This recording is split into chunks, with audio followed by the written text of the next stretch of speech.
과학기술의 시대다 이렇게 표현해도 과언이 아닐 정도로 과학기술이 우리 일상을 지배하는 그런 시대에 살고 있고요.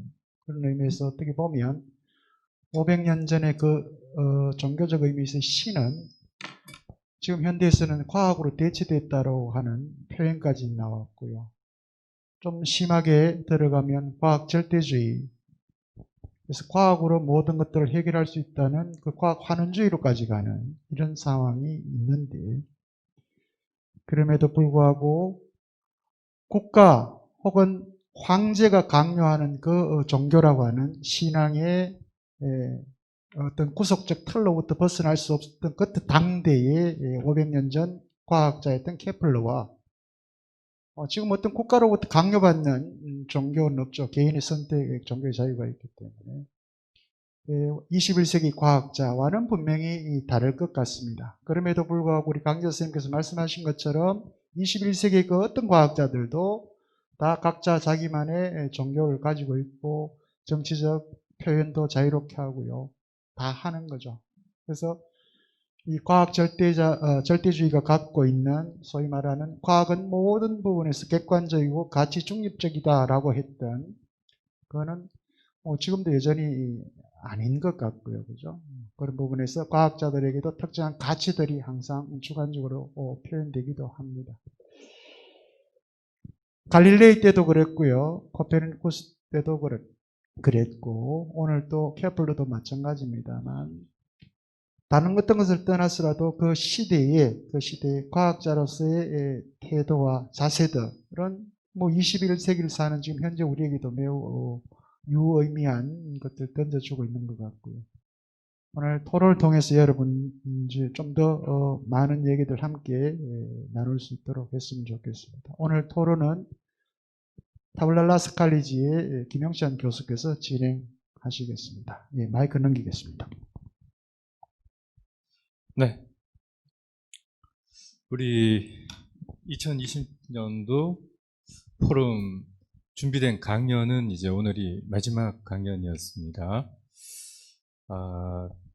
케플러에 대한 강연을 진행을 했는데 이름은 많이 들어봤지만 케플러에 대해서 책을 읽거나 혹은 강연을 듣거나 할 기회는 거의 없었던 것 같습니다. 저도 케플러에 대해서 이렇게 내용을 상세하게 들을 수 있었던 것은 처음인 것 같고요. 새로운 지식을 많이 추가할 수 있는 시간이었던 것 같습니다. 우선 질문 들어가기 전에 아까 PPT도 많이 준비하셨는데 시간이 좀 부족한 부분이 있어서 넘어가신 부분이 있는데 혹시 강연하신 부분 말고 조금 추가해서 말씀해 주실 부분이 있으면 조금 말씀을 해 주시고 질문 받도록 하겠습니다.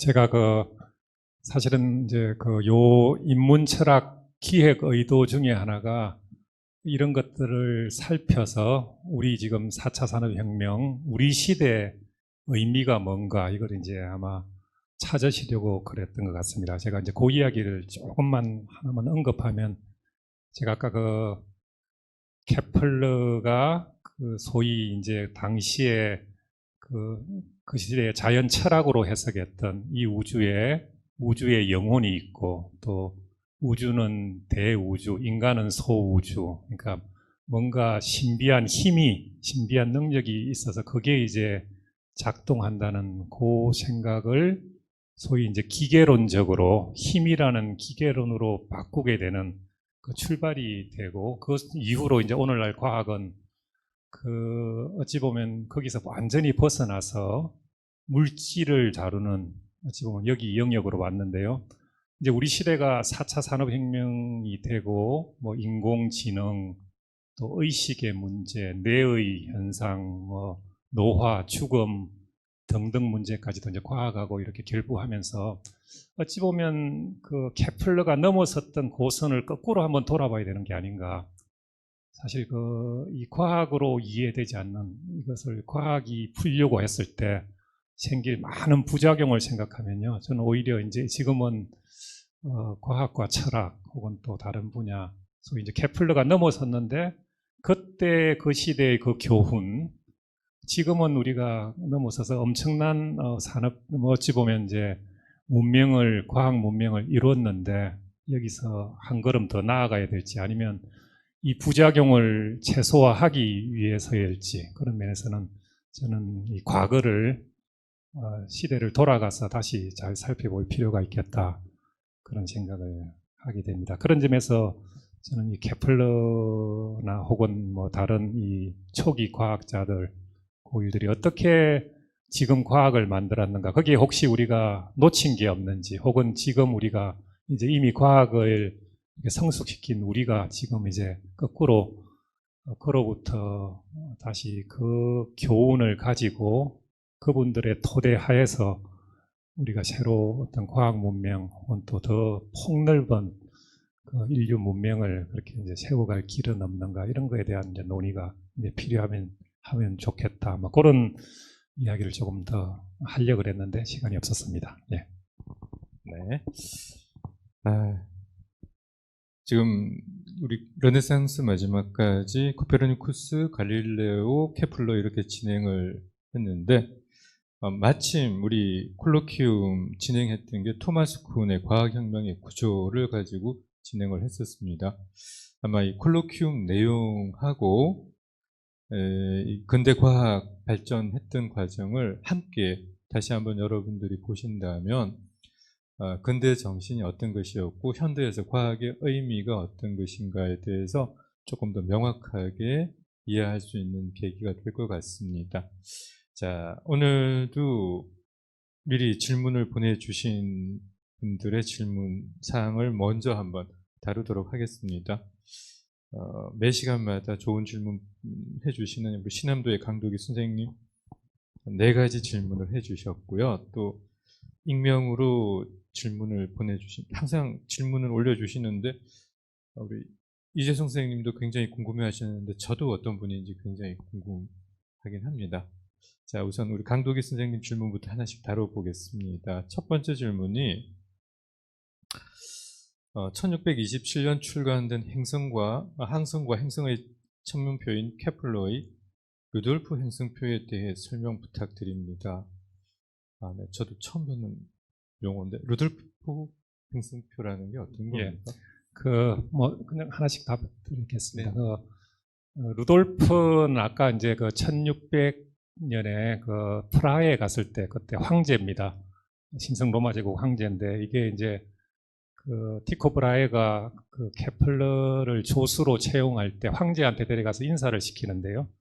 그 황제가 이제 그 케플러 보고 티코 브라헤 관측 결과를 전부 좀 정리해서 그 후대가 볼 수 있게 그걸 하면 좋겠다 이렇게 이제 요청을 합니다. 그게 이제 결국은 1627년, 27년 뒤에 이제 결국은 그 만드는 건데요. 제가 이제 이 책을 봤는데 이거는 첫 페이지부터 끝 페이지까지 표입니다.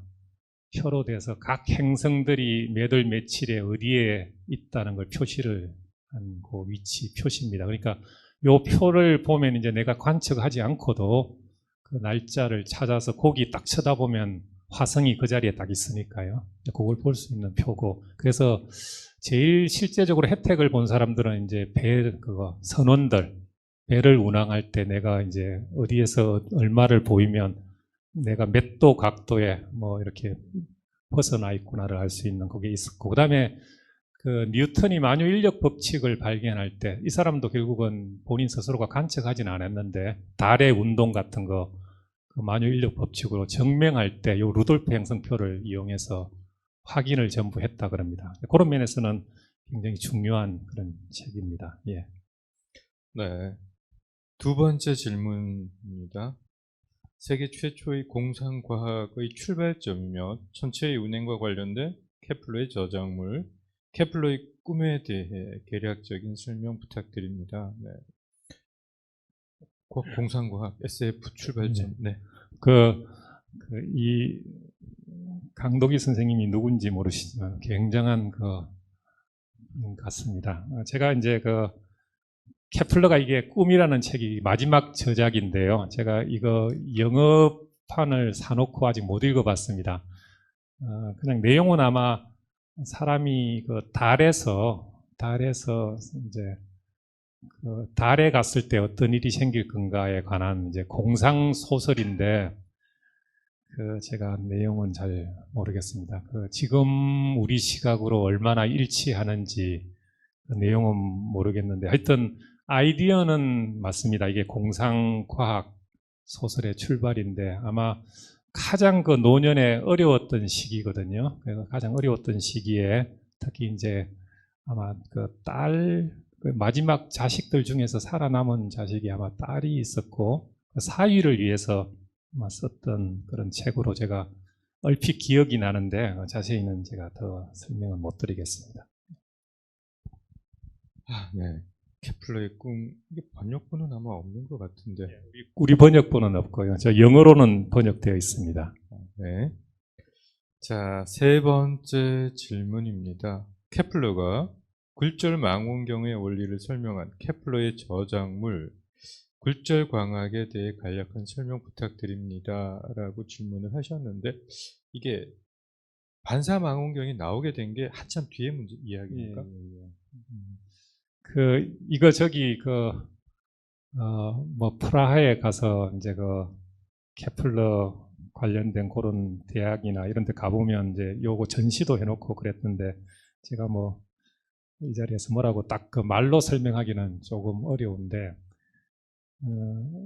그 일반적으로 우리가 이제 그 볼록 렌즈, 오목 렌즈를 이렇게 조합해서 하는 그 망원경을 조금 더 성능을 개성한 뭐 그런 정도 좀 한번 이렇게 휘어서 들어오게 한 번 더 꺾어서 더 좀 한 번 확대해 가지고 더 볼 수 있게 하는 그런 조금 변형된 그런 망원경의 일종이도 이렇게 보면 되겠습니다.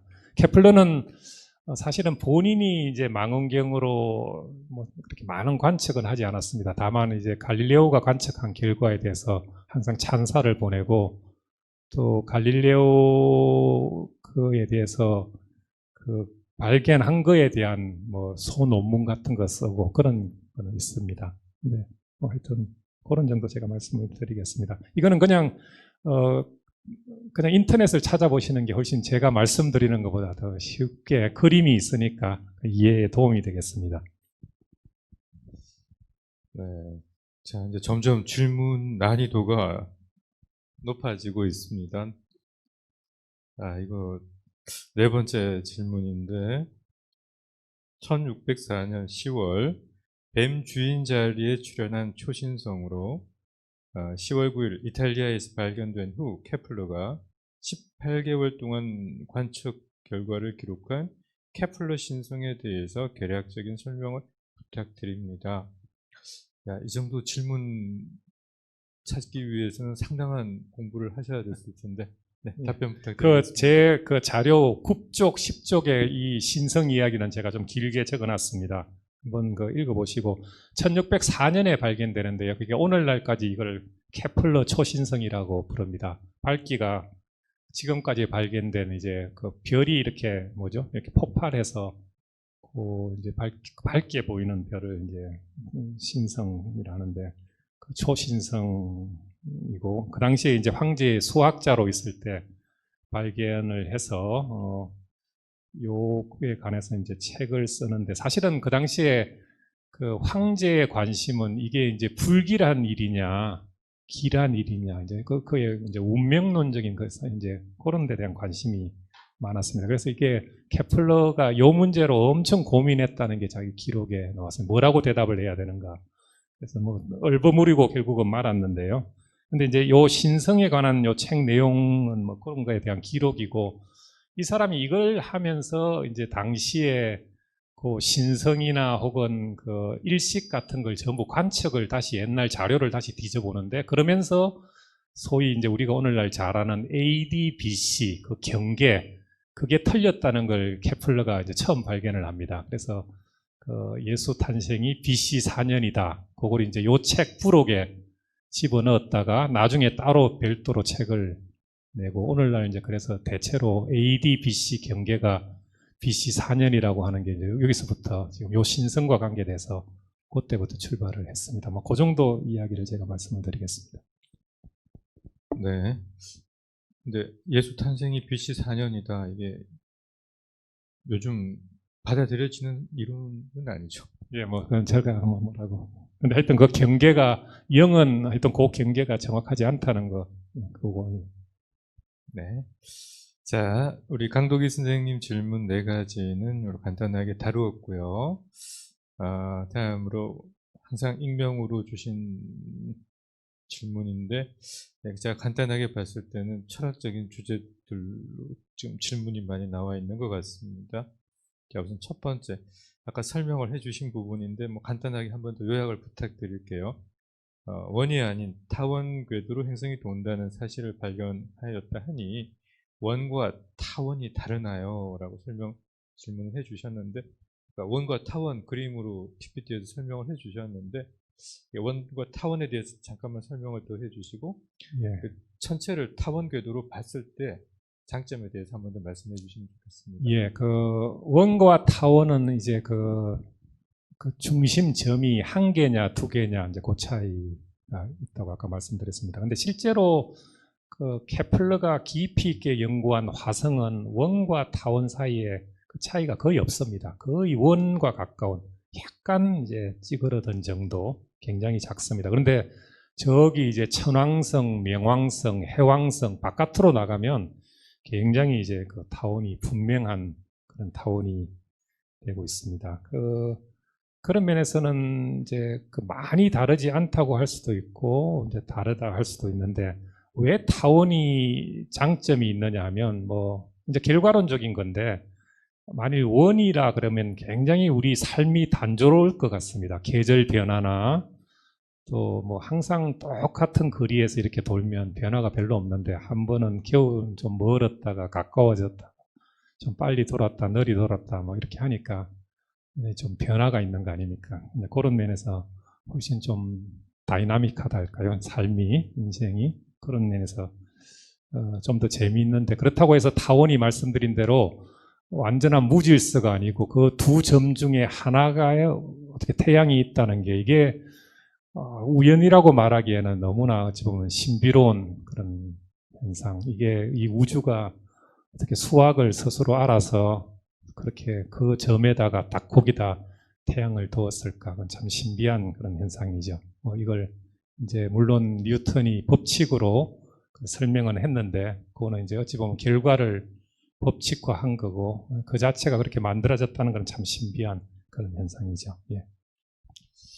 네, 저도 아까 PPT 보면서 타원 그리는 거, 한 35, 6년 전에 봤던 그 기억이 잠깐 소환된 그런 느낌이었습니다. 자, 두 번째 질문. 네. 어머니가 마녀 재판정에 마녀로 고발되었다고 하는데, 마녀의 정의는 무엇이고 무슨 죄를 지었는지요? 네, 뭐 케플러 어머니에 대한 질문인 것 같습니다. 예, 요 어머니 그 마녀로 고발돼 가지고 이 재판 한 3년 뭐 엄청 고생했는데요.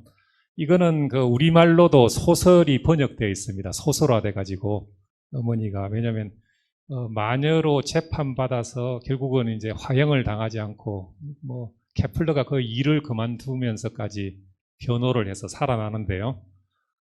이게 아마 이 기록, 가장 완벽한 기록으로 남아있는 이제 어찌 보면 몇 안 되는 자료 모양입니다. 그래서 이게 제가 저자는 모르겠는데 그거를 추적을 해서 소설로 적어서 우리말로도 번역되어 있습니다.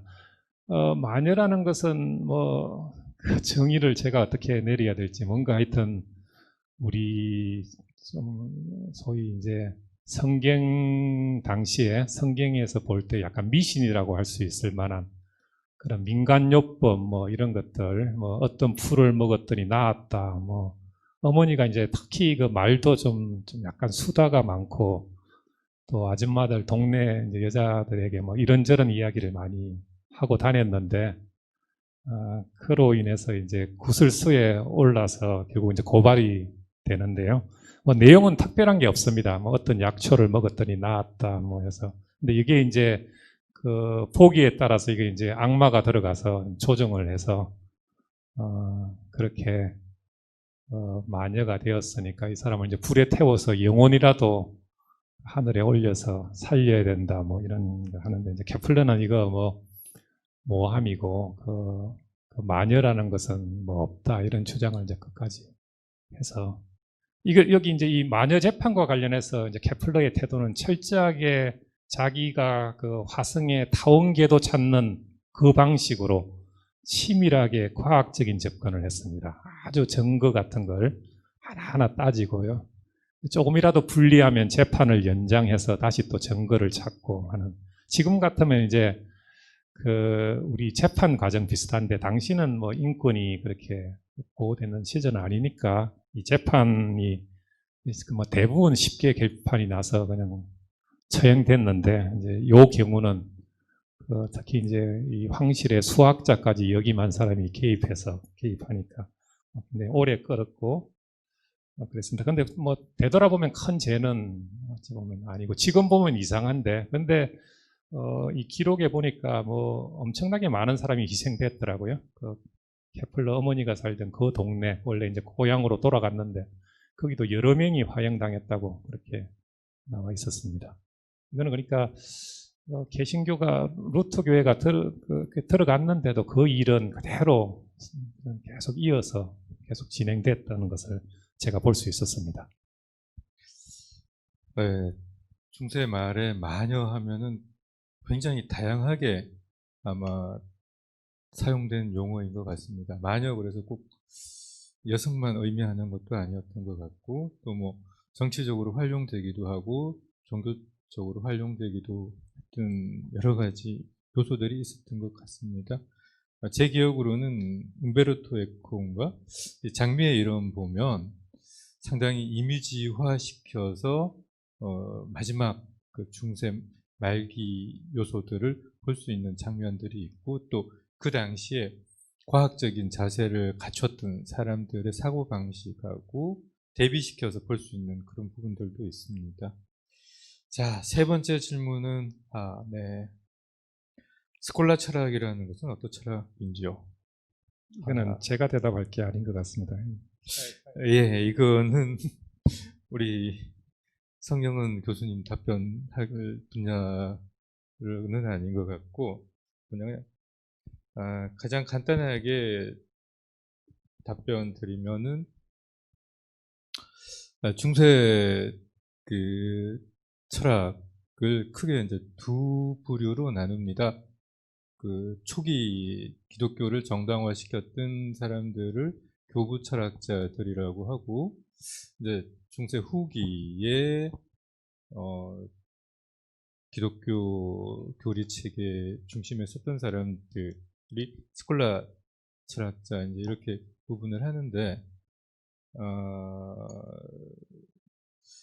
초기 교부 철학자들이 그 기독교를 체계화할 때 사용했던 이론들은 플라톤 철학이었다라고 합니다. 그래서 심플루톤주의자들의 철학들이 이렇게 사용이 되는데, 그러니까 이제 그 기독교가 공인되고 나서 이 기독교의 교리 체계를 체계화해야 되는데, 실제적으로 이론적으로는 굉장히 빈약한 상태에 놓여 있었습니다.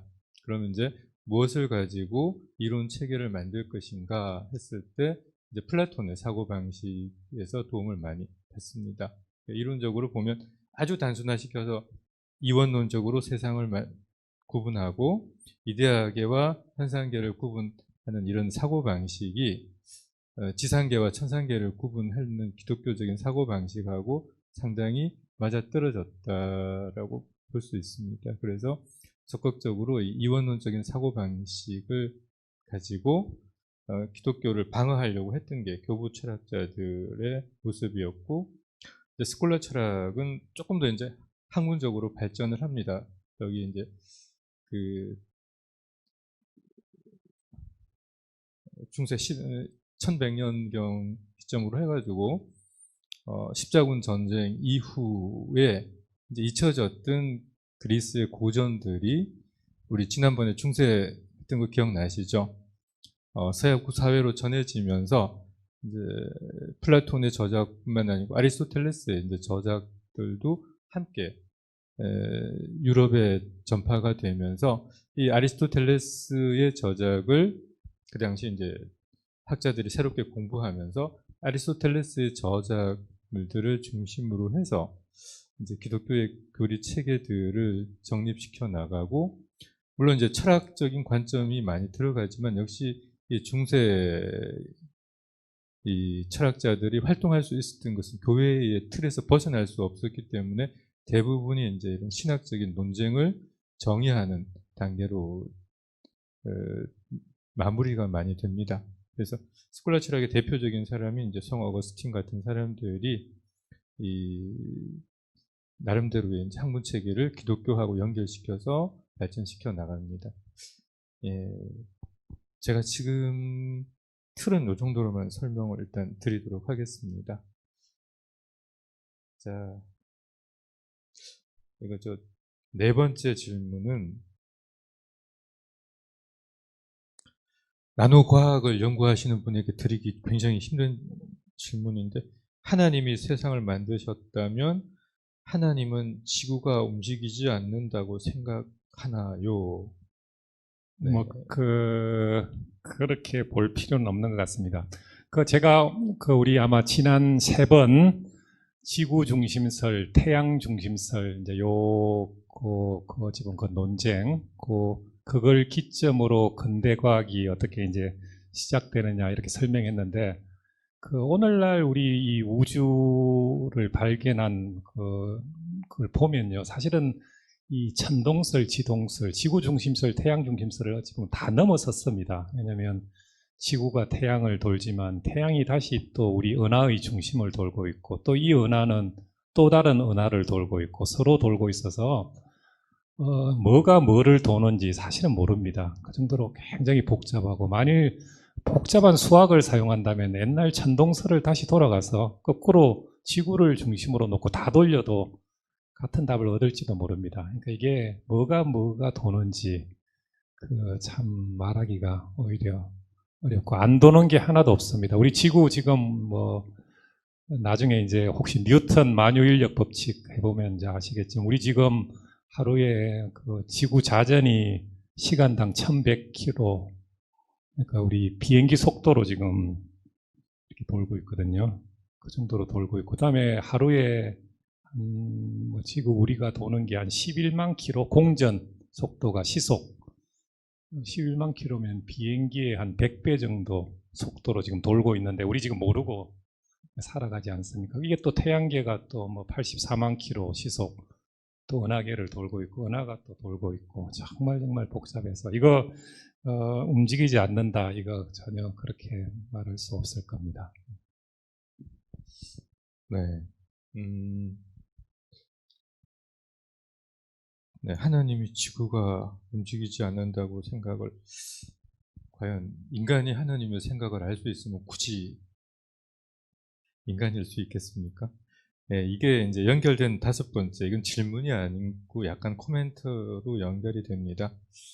자, 하나님이 이 세상을 창조하셨다고 해서 그 후에 나타나는 불편함과 실생활에서 생겨나는 편리함으로 모든 것이 변해가고 있는데, 과학의 힘을 사용하고 있으면서 여전히 종교가 과학을 지배하고 있는 것은 아닌 것 같고, 그렇다면 어떤 신비스러운 힘이 있다고 해서 막연하게 기다릴 수도 없고 과학의 힘을 빌려야 하는데, 신앙이라는 것도 사람들이 만들어가는 것 같아요. 파고 들어갈수록 해답은 없고 어느 한쪽도 버릴 수 없이 병행하면서 가야 할 것 같아요. 마치 인간 세계가 선과 악이 같이 나란히 가고 있는 것처럼 말이에요. 어느 것이 중요한가도 그 사람 개인의 문제인 것 같아요.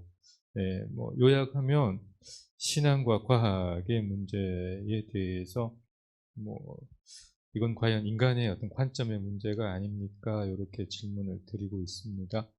굳이 답변을 안 하셔도 되지만 그냥 교수님 간단한 개인적인 소개. 그냥 잘 받겠습니다. 하여튼 그래도 오늘날은 이제 크게 이 문제가 부딪히지는 않는데요. 그래도 우리 사회에 여전히 이제 어쨌든 아까 말씀드린 대로 한 개인은 그 살아가는 게 그 과학만 하고 살아가는 건 아니고 또 그렇기 때문에 모든 다른 게 참 조화를 잘 이루면서 살아가야 되는데 사실 케플러를 보면 뭐 이 자기가 지킨 그 신앙을 지킨 그 교회가 사실 케플러를 제명시켰거든요. 그러니까 이게 참 아이러니 같은 이런 문제, 뭐 갈릴레오도 사실 그렇고, 그러니까 이게 참 해답은 없는 것 같습니다. 계속 이제 같이 이제 논의하고 길을 찾아가는 그런 과정이 아닌가 그렇게 생각합니다. 결코 하나를 무시하고 없다고 한다고 문제가 해결되는 것은 아니니까 참 어떤 그 길을 찾아가야 되지 않을까 그렇게 생각합니다. 네. 네. 현재는 뭐 종교도 여전히 막강한 힘을 가지고 있고 과학은 말할 것도 없고 두 세계가 공존하고 있습니다. 이 부분에 대해서 얻은 것이 우선이다라고 말하기는 굉장히 어려운 상황인 것 같습니다. 네, 일단 온라인으로 들어온 질문은 다 다루었고요. 오늘 혹시 우리 플로우에 계신 선생님들 질문하실 게 있으면 한번 질문 부탁드리겠습니다. 네. 수성사가에 사는 이국정입니다. 네, 우주의 신비를 하니까 이건 참 질문도 많고 상당히 어렵습니다만은 전에 한참 많이 유행되고 떠도는 그 UFO 미확인 물체라 있는데 요새는 뭐 잠잠하피든지 그거는 사실은 우리가 궁금한 게요. 그러면 이게 우리나라 말고 참 어디 소련이라든가 이런 데서 무슨 정찰을 위해서 만들어가지고 띄우는 건지 실제 또 그게 있는 건지 전에 텔레비 나올 때 보면 그게 좀 지나간 게 좀 보고 했어요. 그래서 아직까지 그게 이제 몰고 있는데 그러면은 어디 뭐 다른 나라에서 이걸 정찰하기 위해 가지고 만들어 띄우는 건지 혹시 그걸 아직 못 밝혀지면 그러면 외계에서 오는 건지 외계에서 와가지고 외계에서 온다 그러면은 외계에도 이런 참 외계인이 있다는 얘기인지 그게 또 궁금하고요.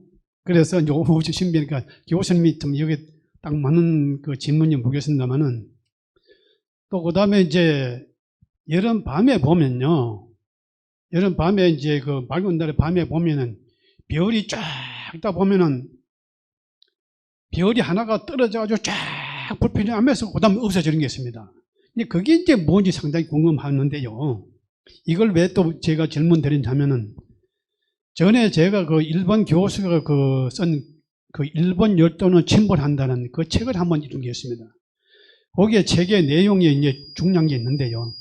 한참 그때 중공에서 그 핵실험을 많이 했습니다. 요새는 뭐 이제 북한에도 하고 했는데요.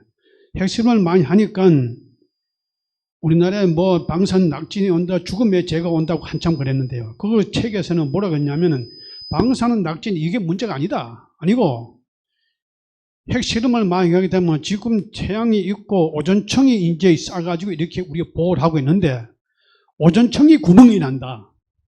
이 구멍이 나면은 이건 뭐 우리가 타 죽고 하는 건 문제가 아니고 이거 지구가 이렇게 축에서가 약간 지구가 축이 이제 이렇게 공전하고 자전하고 있는데요.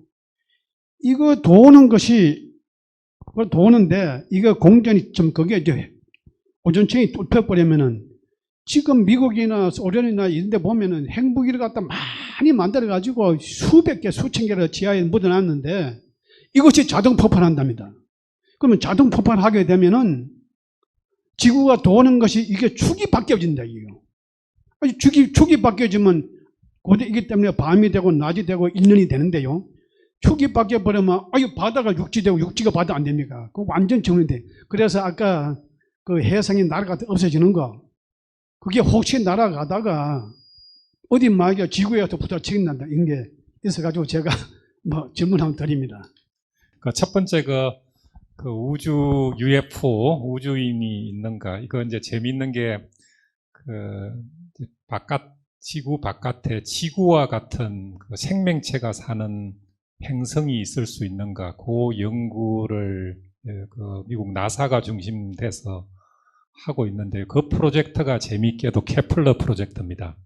네, 이름을 케플러 프로젝트라 붙여가지고 이제 바깥에 우주선을 보내서 거기서 이제 그 하늘의 그 망원경으로 별을 찍어서 그 주위를 도는 행성을 찾아서 지구와 같은 환경이 있는 행성이 있는가 이제 이렇게 찾았는데 뭐 찾았다는 뉴스도 나오기도 하고 하는데 아직까지는 바깥에 생명체가 있다는 것은 이제 못 찾았는데 그런 면에서는 그냥 여전히 그 UFO나 이런 것은 그냥 퀘스천 질문으로 남겨놔야 될 것 같고요. 뭐 저라도 별 수 없지 않겠습니까? 저도 선생님하고 똑같은 그런 정보를 가지고 있으니까 그 이상 고급 정보를 가지고 있지 않으니까 저도 이제 그 정도 대답을 드리겠고 두 번째 뭐 이런 바깥에서 이런 것들이 와서 충돌해서 지구가 궤도가 바뀌고 또 안에서 폭발해서 지구 자전 공전이 변화하고 뭐 오존층이 뚫려서 하고 그런 거 있는데 뭐 제가 뭐라고 말씀을 드려야 될지 물론 그렇게 가능성은 있겠죠. 충돌하면 폭발을 한다면 뭐 그럴 수는 있는데 그보다는 저는 지금 아까 말한 대로 오존층 파괴는 오히려 사람들이 만들어내는 그 유해한 화학 물질 뭐 이런 것들로 인한 그 파괴 당장은 그 문제 혹은 또 기후 변화 같은 거로 인해서 사람이 못 살게 되는 이런 게 더 급한 문제가 아닌가. 그리고 그거는 이제 우리가 좀 예측 가능한데요. 지금 말씀하신 거는 뭐 일어날 수는 있는데 그거는 우리가 대비할 수 있다고 또 대비가 되는 것도 아니니까 뭐 가능성은 있을 것 같습니다. 근데 뭐 제가 더 이상 뭐라고 말씀드리기는 어렵고 선생님이 계속 좀 지켜보시면서 좋은 정보 있으면 좀 공유하시고 그러면 좋을 것 같습니다. 네, 감사합니다. 네, 별똥별 떨어질 때 소원 안 비시고 충돌하면 어떡하나 이거 걱정하셨습니까? 네. UFO 관련 이야기도 굉장히 썰이 많습니다. 그래서 우리가 모르기 때문에 UFO입니다. 미확인 비행 물체. 그런데 이 부분에 대해서는 역시 상상력이 많이 남아있는 부분인 것 같습니다. 자, 그리고 혹시 또 다른 질문, 네.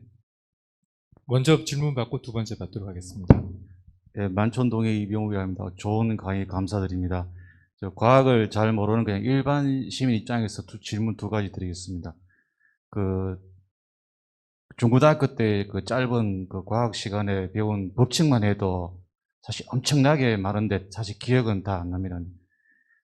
하나의 법칙이 나오고 또 연구를 하시고 또 법칙. 과학사에서 그래도 이 법칙만은 일반 시민들이 좀 아셨으면 좋겠다. 혹시 법칙 중에서도 또 아주 근본이 되는 법칙 중에 법칙, 굳이 이름 붙이면 왕법칙이라 해야 될까 하여튼, 혹시 그런 게 있으면 한두 가지 좀 소개시켜 주면 좋겠고요. 두 번째 질문은, F 이퀄 MA라는 그런 그 공식 기억이 나는데, 그때 이제 F는 폴스, 파워가 아니고 폴스다. 어떤 그런 기억이 납니다. 근데 이제 제가 왜 이런 질문을 하냐면, 우리 우스갯소리로 스타우즈라는 영화에도 보면 폴스라는 그런 게 나오는데, 언뜻 보면 그거에 보면 약간 동양의 기라는 거 있지 않습니까? 기라는 걸과 연관을 시킬 때가 있는데, 그렇게 해석이 되는 건지, 그런데 그렇게 생각하면 그게 과학적으로 증명이 가능한 것인지, 또 왜 이론에 파워가 아니고 그런 폴스를 넣었는지, 궁금했습니다. 첫 번째 질문은 그 질문하시는 선생님 스스로가 대답하신 것 같습니다. F는 MA 그 식 혹은 이제 그것에서 조금 더 확장한 만유 인력 법칙, 그게 우리 어찌 보면 인류의 그리고 이 우주를 이제 운행하는 그 큰 법칙이고, 그 다음에 이제 뭐 아주 작은 세상으로 들어갔을 때는 양자역학에서 말하는 슈레딩거 식이라고 있는데, 그거는 좀 굉장히 일반인이 이해하기는 어려운데요. 요즘은 좋은 게 그 유튜브를 보면요, 그 좋은 강의들이 많이 있습니다. 그에 관해서 뭐 한번 찾아보시고, 특별히 제가 보기에는 일반인을 위해서 잘 설명하는 분 중에 한 분이 저기 경희대 김상욱 교수 뭐 이런 분들은 아주 쉽게 잘 설명하는 것 같습니다. 보시고, 두 번째 그 폴스 힘 할 때, 그 이제 우리가 과학에서 쓰는 힘은 지금은 정확하게 정의되어 있습니다.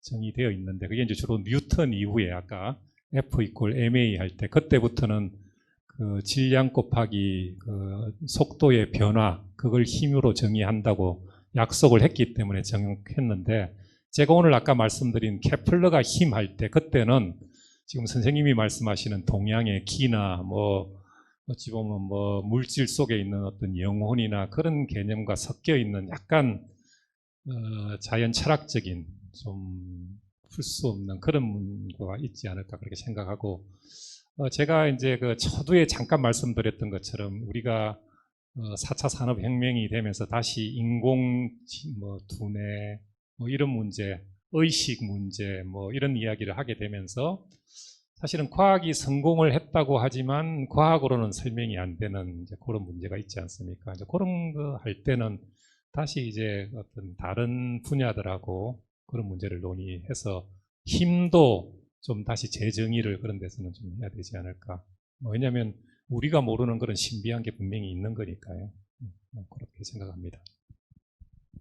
네, 여기 김상욱 교수가 방송하고 인터넷에서 진행하는 프로그램들이 꽤 있습니다.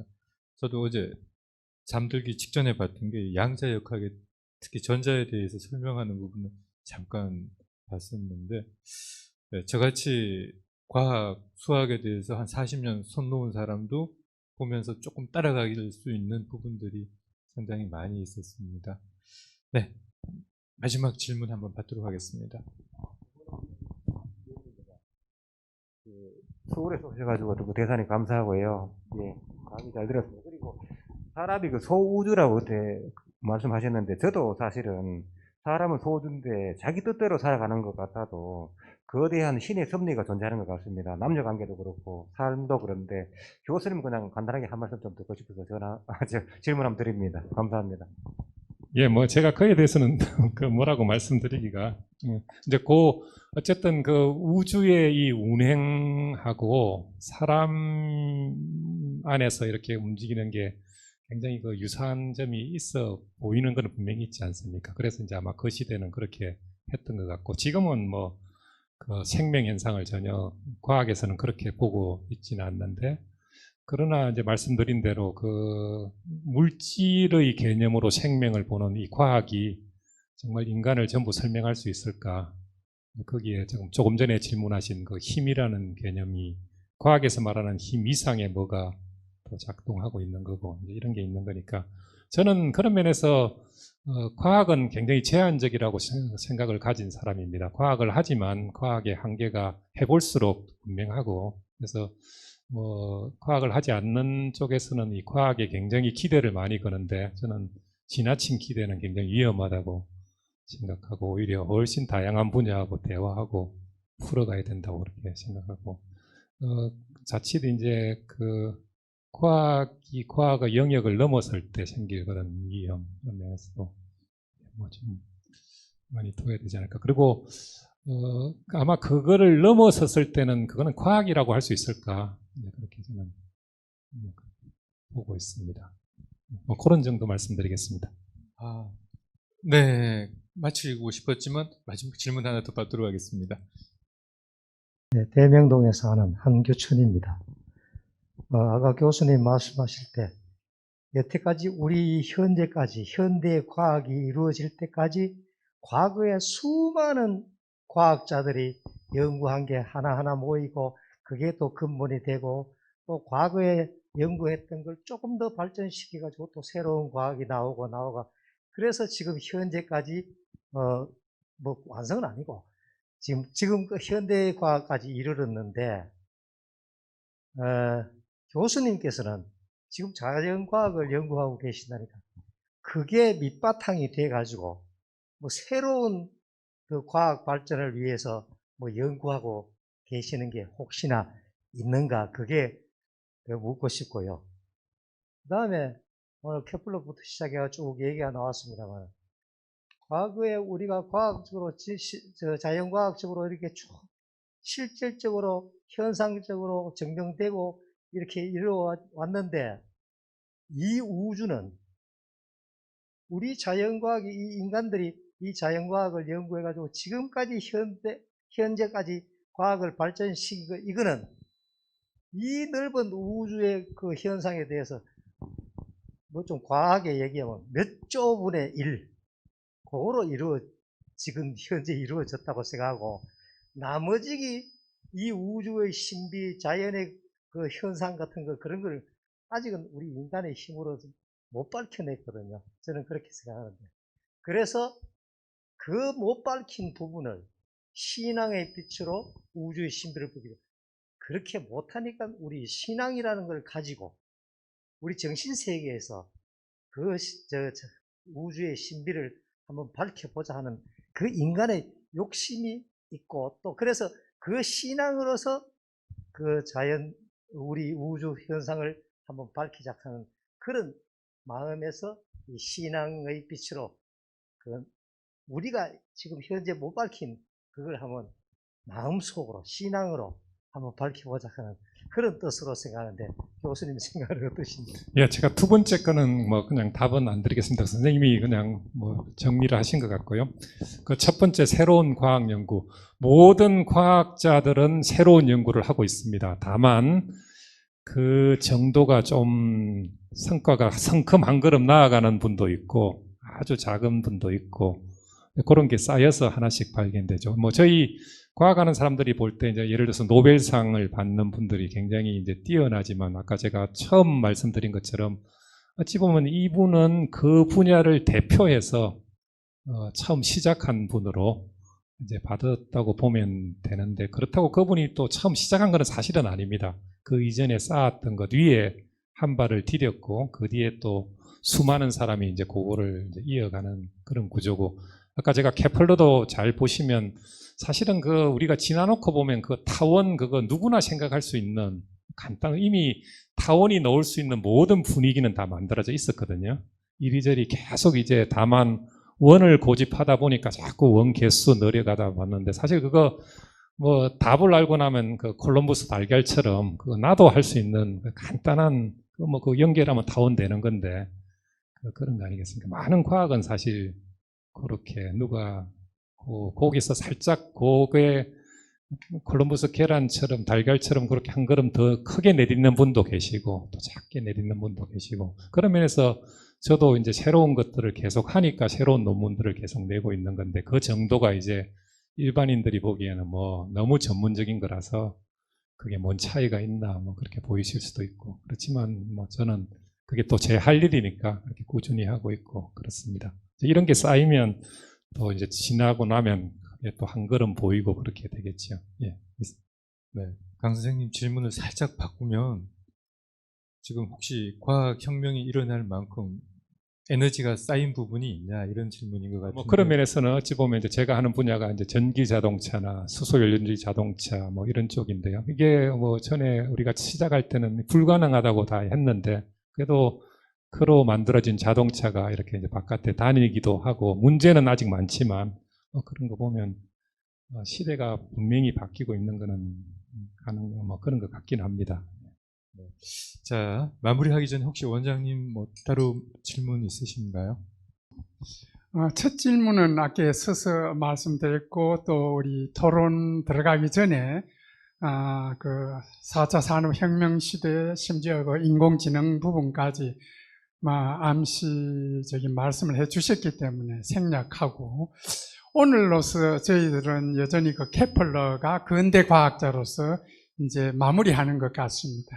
이런 근대 과학자들을 통틀어서 이분들이, 과학자들이 생각하는 인간의 행복, 인간, 삶과 죽음, 이런 부분은 전혀 생각하지 않았는 건지 언급하지 않았는지 알고 싶습니다. 고맙습니다. 제가 뭐라고 근데 뭐 그 이분의 이제 기록을 이렇게 편지나 이런 데 보면 뭐 정말 똑같이 우리처럼 처절하게 살고 그 가족을 부양하기 위해서 이 황제 수학자인데 사실 명목뿐이고요. 뭐 제때 월급 받은 적이 별로 없을 정도로 하도 이 신성 로마 제국 황실이 부채가 많아가지고 또 전쟁하고 하다 보니까 거의 일생 돈을 못 받았고 어떤 부분은 나중에 보니까 뭐 한 100년, 200년 지나서 오스트리아 정부가 그 후손 누구에게 뭐 이렇게 일부 보상해주고 이런 것도 있더라고요. 그러니까 굉장히 생활고에 시달렸고 이런 거 보면 뭐 비슷하지 않았나. 크게 인간의 뭐 큰 문제를 생각하고 거창하게 이렇게 살았던 거 케플러는 적어도 그런 면은 제가 못 봤습니다. 그냥 치열하게 살고 또 그 종교적인 문제가 계속 치열했으니까 그리고 자식들 문제가 자식들이 이 아버지 말을 잘 안 들어가지고 그로 인해서 고군분투하고 뭐 그런 기록이 많이 있습니다. 그거는 아마 철학하시는 분이 답을 해야 되지 않을까 싶습니다. 네. 인간 사는 게 중세나 근대나 현대나 큰 차이는 없어 보입니다. 자, 예정된 시간보다 제가 한 5분 정도 더 추가가 되었는데, 이제 오늘로 해서 이번 주로 해가지고 우리 포럼에서 이번 학기 준비된 강연은 마무리가 됩니다. 다음 주에는 이제 차문화 심포지움이 있고 그 다음 주에는 우리 또 시민 여러분들께서 앞에 나와서 발표하는 시간이 주어지는데 요 차후 일정에 대해서 우리 이재성 교수님께 마이크를 넘겨서 잠깐 설명을 듣는 시간을 갖도록 하겠습니다. 네. 예, 먼저 오늘 긴 시간 동안 여러분들에게 케플러의 사상을 강연해 주시고 또 긴 시간 동안 답변 성실하게 해주신 우리 성영은 교수님께 큰 박수 한번 부탁을 드립니다.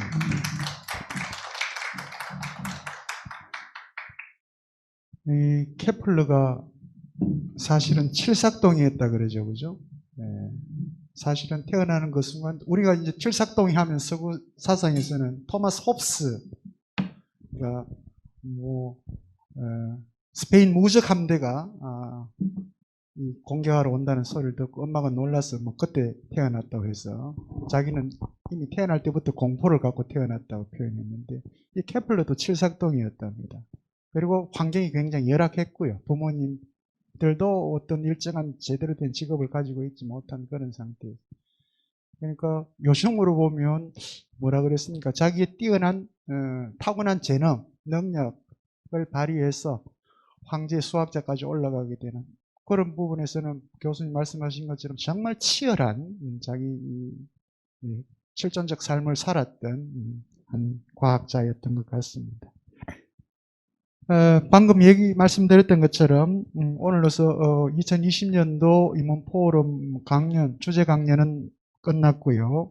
다음 주하고 이제 그 다음 주 2개의 주가 남았는데 다음 주에는 상반기에 여러분들 차문화 학술 대회를 이제 경험하셨습니다. 그때는 이제 이론적인 작업을 했는데 저희들이 뭐 기획 의도했던 바와 같은 어떤 그런 좋은 성과를 거두지는 못했던 것 같아요.